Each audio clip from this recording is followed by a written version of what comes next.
Hey ladies and gents, welcome back. This is going to be part 2 to What If Naruto Had Ultra Instinct. So my entire family is still sleeping because it's 6 in the morning right now because I have to leave for work in 20 minutes. So I was like, okay, do I make a video now or do I just not upload? So I decided I'll make a shorter one. So I have 20 minutes to record, edit, and upload. I got this. It should be easy. So make sure to like and subscribe. And with that being said, let's just jump right into part 2 of this What If. So, where we left off, Naruto and the rest of his team were about to leave to, start their C-rank mission to guide the bridge builder named Hazuna. So they leave the village and actually go into the actual forest. Yeah, I know, pretty crazy stuff, pretty insane, pretty hectic, and eventually something interesting does happen, and that is where the puddle incident, or scene, or whatever you actually want to call it. Kakashi, of course, would notice this, like in the original, but would Naruto? Because Naruto doesn't necessarily have ki here just because he has Ultra Instinct. I don't think he would have any sensory abilities just because I made Ultra Instinct its own thing in this universe. So it would be based around chakra. So Naruto's body would probably naturally be able to dodge them attacking, but I don't think it would be able to sense that they were there. So I'm just gonna say that he doesn't know. That's my best guess. So, eventually, by this, they walk by the puddle, the two demon brothers would jump out and they'd attack Kakashi.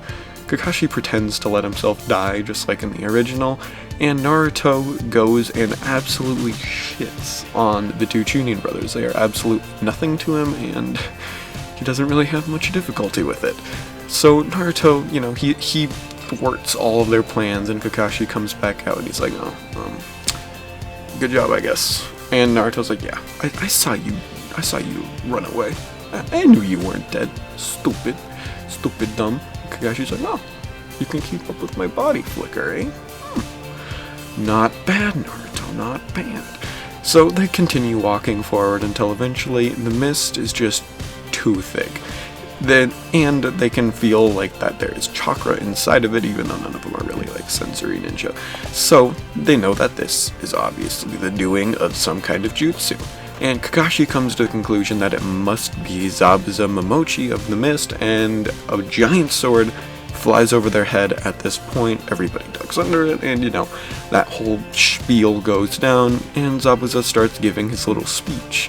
And then he challenges Kakashi. So their fight goes pretty normally, and he eventually does get caught inside of the water prison. So Naruto, having to actually do something now, decides that he might as well save his sensei. He knows he can. So he begins running out across the water because he can water walk because he's cool like that, and he just, runs over towards them. So, with this actually happening, Zabuza would make some clones, and he'd be like, oh yeah, whatever, this Genin can't really do anything, and then it just runs right through the clone and continues towards Zabuza. It didn't even have to move, it did, because it's running forward, but you know what I mean, it was with zero effort. So, Zabuza's like, alright, maybe a few more clones will do the job. So a few more water clones pop up, they charge at Naruto, and Naruto just slams right through them once again. So Zabuza's like, oh, I'm gonna have to get my hands dirty with this, goddamn. And he switches out his hand so that his left is in the water prison instead of his right, and he then tries to fend off Naruto, but as we know, with Naruto being stronger than Kakashi here, at least when he's in Ultra Instinct, he is not going to be fending off Naruto with one hand.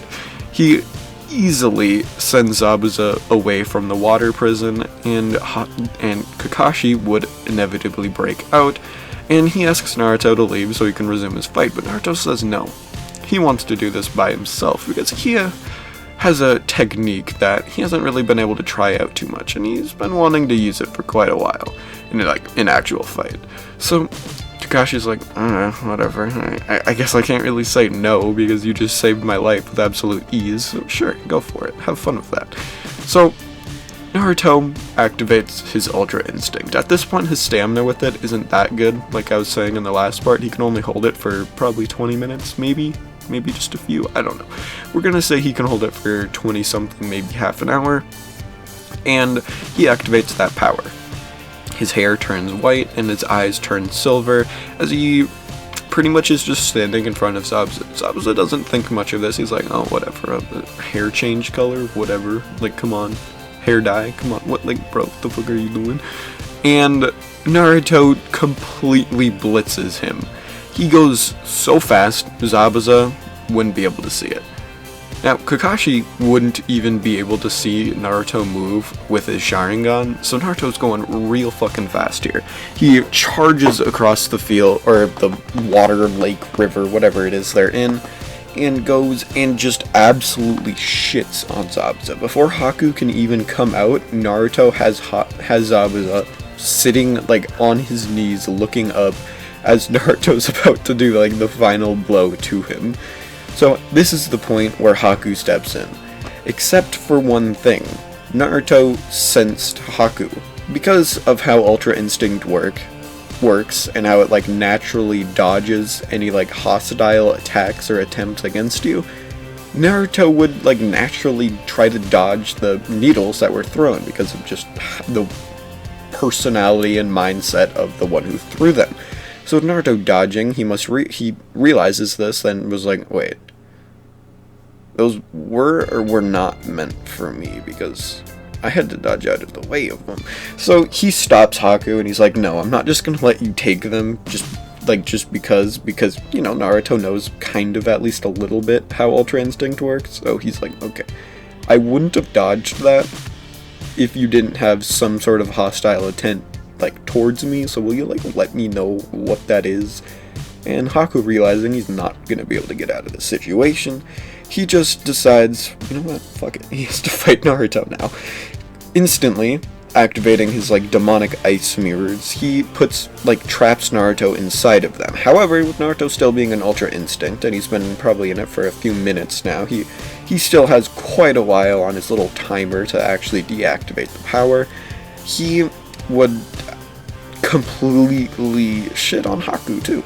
He breaks all of the mirrors with a single punch. He just kind of, like, makes, like, a little shockwave with his hand, and literally all of the mirrors just shatter because of it. And Naruto looks at Haku now as he begins walking forward towards him. Haku quickly throwing needles at Naruto as he goes. He looks at Naruto, and he sees how Naruto's just casually dodging as he walks forward towards Haku. He's just, like, you know, weaving in and out of the way of the different needles, and he's just kind of chilling there, just going back and forth. And then Naruto charges forward, and he just absolutely slams Haku down into the water. Haku goes all the way to, like, the actual, like, riverbed, or, like, whatever. I don't know if they were in a river or a lake still. I can't remember. I'm just going to say it's a riverbed, and it goes down like 20 feet because it's a deep river. So Haku goes all the way down to the bottom, and he's, like, contemplating what he wants to do next. But before he can even think about it, he feels something very interesting. There's a massive amount of heat that he can only feel on his, like, you know, like, the part of his body that is facing upwards towards, like, the surface of the water. He feels this massive heat coming off of Naruto. What is this heat? He then, you know, like, begins to look up more and sees that there's a forming energy ball of sorts that is... So Naruto is standing above Haku with this just massive energy ball, which is chakra at this point, as he's about to launch it down towards him.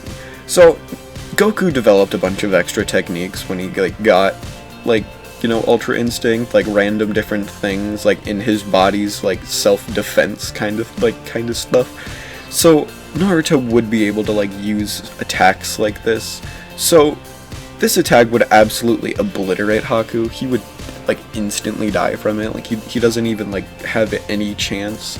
So both of them, Haku and Zabuza, are both defeated with absolute ease by Naruto as they proceed to go to the end of the bridge, with Naruto being a little bit tired. He probably went through, like, a quarter, maybe a third of, like, his timer, so he's a little bit tired, but he's pretty other than that, all around pretty good. So they end up, like, they finish the bridge, and it is named the Great Naruto Bridge because of how easily Naruto dealt with the people that were trying to oppose him. So they return back to the village, and when Kakashi is reporting to Hiruzen everything that happened, he leaves every single detail about how Naruto effortlessly, like, just demolished two, like, S-rank ninja. And he tells Hiruzen this, and Hiruzen's like, oh,